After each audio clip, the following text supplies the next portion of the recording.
নিজের জায়গা? এগুলো আমার নিজের জায়গা। এখানে হচ্ছে আপনার ৪ বিঘা মতো করছি। প্রতি গাছে হয়তো মিনিমাম ১-১.৫ মণ থাকতে পারে। এখানে মিস ইন্ডিয়া জাতও আছে, আর তাছাড়া হচ্ছে আপনার ওই থাই আপেল যেটা আছে ওইটাও আছে। কথাগুলো বলছিলেন পার্বত্য বান্দরবানের আলীকদম উপজেলার সফল কুল চাষী মোহাম্মদ নূর খান। জানিয়েছেন আগের বছরে ১ লাখ টাকা খাটিয়ে ৫ লাখ টাকার কুল বা বড়ই বিক্রি করেছেন। বয়স কত হচ্ছে? এটা বয়স বাগানটা বয়স কত হচ্ছে? ৩য় বছর। ৩য় বছর। হ্যাঁ। চলুন। নিজেরই জায়গা জমি ভিটে বাড়ির সাথেই মাতামুহুরী নদীর শাখা ঘেঁষেই তার সুবিশাল বড়ই বাগান। কৃষিকাজের চাহিদা পূরণ হয়, মানে কৃষিকাজের শেষের কাজটা হয়। নূর খান জানান মোট ৪ প্রজাতির বড়ই চাষ তার এই বাগানে। নাম শুনে বোঝা গেল তার মধ্যে বেশিরভাগই ভারতীয় প্রজাতির। এখানে আমার বাগানে ৬ জাতের বড়ই আছে। একসাথে ৪ জাতের বড়ই এখানে হয়? একসাথে ৬ জাতের কুল আর কি। আচ্ছা। কুল হয়। এখানে হচ্ছে বল সুন্দরী, তারপর হচ্ছে কাশ্মীরি আছে, মিস ইন্ডিয়া আছে, তারপরে নারকেলি জাতের এগুলো সব শুনে মনে হচ্ছে ভারতীয় জাত বা ইন্ডিয়ান জাতের বড়ই বেশি হতে পারে। আচ্ছা। এখানে এগুলো এক জাতের একটি কুল গাছের শাখা ধরে নূর খান জানালো এক একটি গাছে ৫০ কেজিরও বেশি ফলন হয়, আর ফলনের ৯০ ভাগই বাগান থেকে পাইকার বা খুচরা ক্রেতাদের কাছে বিক্রি হয়ে যায়।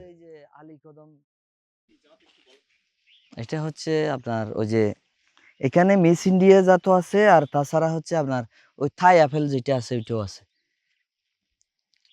প্রতি গাছে হয়তো মিনিমাম ১-১.৫ মণ থাকতে পারে।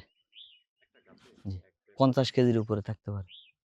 পড়ালেখা শেষ করে চাকরির পেছনে অনেক ঘুরেছেন নূর খান, বিভিন্ন জায়গায় চেষ্টাও করেছেন, তবে চাকরি যে হয়নি সেটি সৌভাগ্য হিসেবে মেনে নিতে তার কোনো দ্বিধা নেই। এখানে প্রথম দিকে ১,৫০,০০০ টাকার পর্যন্ত ইনভেস্ট করছি। এরপরে প্রথম বছরে ১,৫০,০০০ পাইছি, লাভ হয় নাই। দ্বিতীয় বছরে প্রায় ৫ লক্ষ টাকার মতো বিক্রি করছি।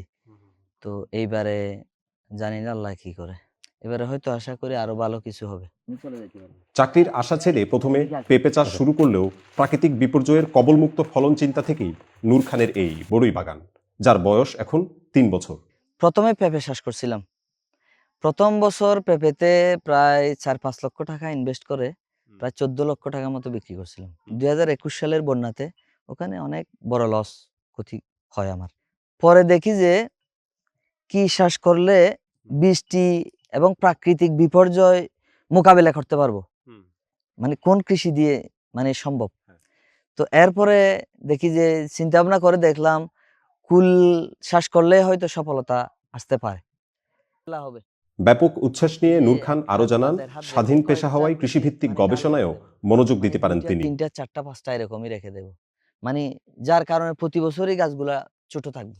চাকরি করলে তো আমি বন্দী থাকতাম, কিন্তু এখন আমি স্বাধীন।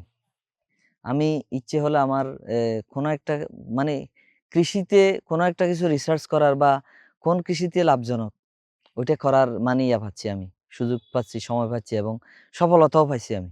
৪২ বছর বয়সী এই সফল কুল চাষী নূর খান আশা করে দেশের বেকারত্বে ভোগা তরুণদের বেশিরভাগই হতাশা থেকে উঠে এসে এ ধরনের কৃষিভিত্তিক চাষে বেশি মনোযোগী হলে সফলতা কঠিন নয়। মোহাম্মদ আকিল, বাংলা নিউজ 24, চট্টগ্রাম।